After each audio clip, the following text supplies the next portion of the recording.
Okay, let's get into this, folks. So, apologies for the shit audio on me critiquing Jason Under, and also maybe being a little bit cringe, according to Kareem Moot.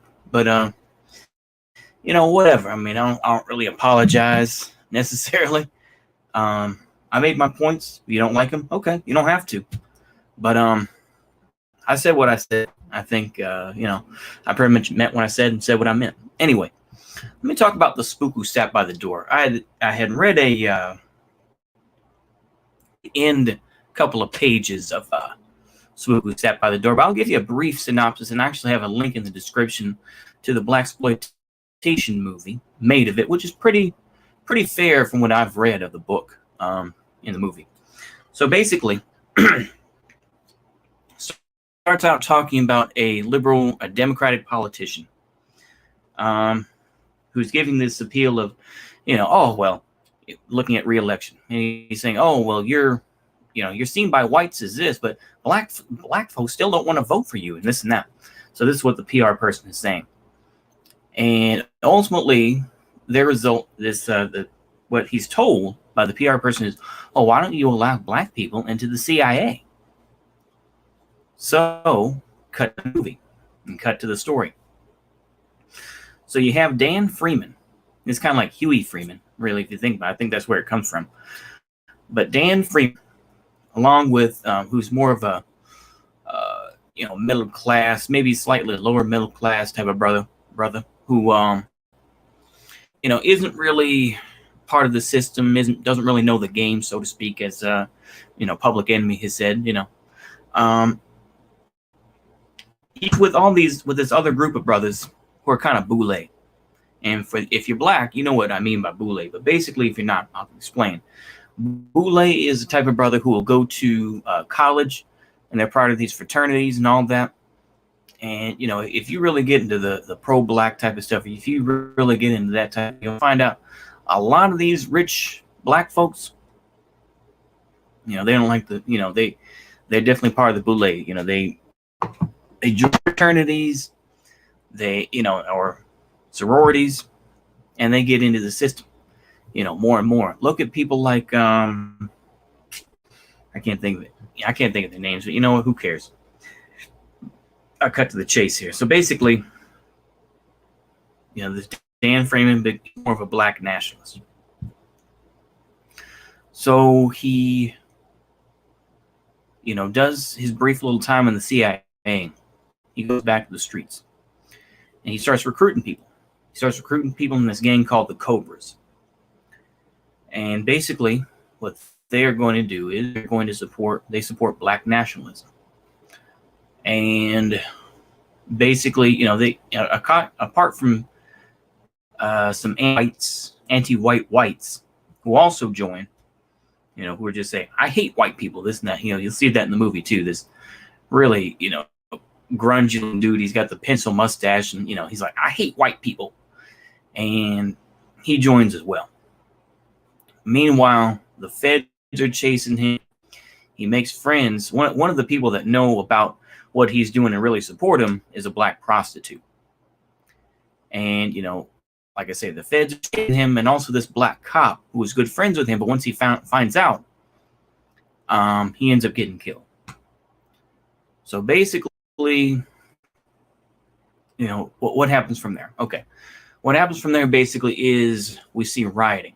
Now, the difference is, according to the book, apart from what's happening now, is that basically they are, it's much more guerrilla tactics. They'll see the cops, they'll shoot them, they'll kill a couple of them and hide. Now, all the rioting shit that happens, that's just something that happens within the day. This is kind of what people are saying now, is that these are peaceful protests for the most part. The rioting is just, But anyway, and the end of it is that these riots are continuing on. And the end of the book is basically, all these riots are happening. He's killed his cop enemy, the black cop enemy. He said, just because he's black doesn't mean he's our ally, this is kind of like some, once again, some John Brown type of stuff. John Brown, of course, killed a free black man. This is the type of thing, man, is that you're going to have sacrifices for the greater good. This is their attitude. And it's just, that's just how it is, period. I'm not going to say that it wouldn't happen under, I'm not going to be prejudiced and be like, oh, it wouldn't happen under some weakness. Of course it would. Of course it would. They'd kill innocent honkies too. Who cares? I'm just saying. Basically, the book ends with them. He's drinking, and it says, the pain that he felt inside, it didn't exist. And so he feels like, that he's going to get what he wants, which is ultimately a black ethno state. He's going to get land that eventually the United States government is going to come to the table and say, okay, what are your demands? And ultimately create a black ethno state. So this is it. That's his version of it. Interestingly, Sam Greenlee, continued on being critical of, black leaders, of course, people like, I can't even think of his name now. I see it, but I can't, but, people like, fuck, my mind is gone. Anyway, and Sam Greenlee just kind of, continued to live the rest of his life in Chicago and died, I think, in the late 90s or early 2000s, I think. And that was pretty much the end of it, but what would black ethno state look like in the United States? It made me think about it. What would it look like? I've given it some thought. And I thought, because of course, I've heard this on a couple, a lot of the Wignats that I listen to had said similar things, that ultimately separatism is the only answer. That's all they can say. And that, give until it hurts, this type of thing, same thing as a divorce. And it's an interesting thought, is that if we cede part of the South to melanated people, to black folks, what would it look like? You would have to have some white overseers who would teach black folks how to, maybe run water treatment plants, keep the electricity going, how to build houses, how to maintain, vehicles, this and that. The ones that, there are plenty of black folks that do that. Don't get me wrong. Oh, I know.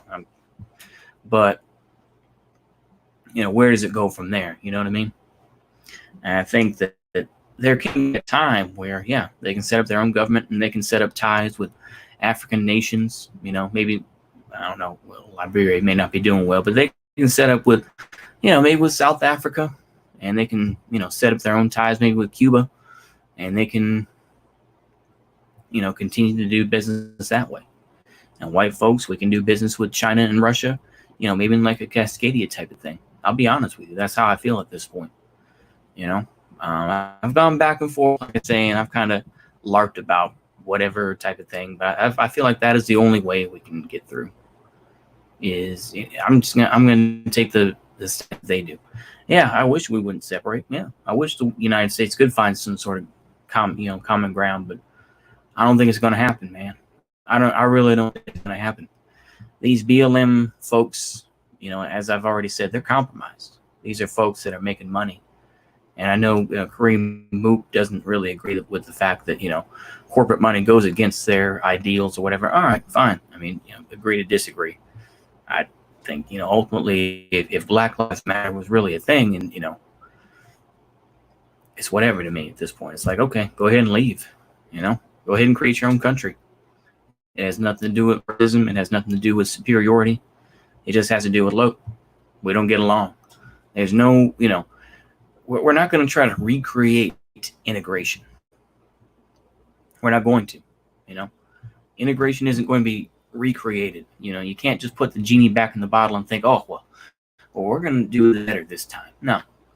The rifts are far too wide in this country. They are.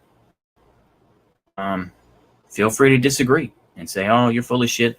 Oh, you're a Nazi, this and that. Go ahead. But that's my take of it. There's no point in trying to fool ourselves, but then, they can set up their own military and they can connect back with their African roots if they need to. And they can do that, frankly. But of course, the United States government isn't going to allow that. And all these shit lives. All these, other folks are just saying, well, black nationalists, no, And we, of course, have people like Vosh, of course, who it's a waste of time to even mention people like him. But it is what it is. That's my feeling on it, ultimately. I don't know where we're going to go. These are all just kind of loose ideas in my head. But I feel like that's going to be where we're going. Anywho, folks, I hope y'all appreciate at least the synopsis that I gave, and kind of go from there. Maybe watch the movie if y'all don't have anything to do. Anyway, see you later, folks. Have a good one. Good night.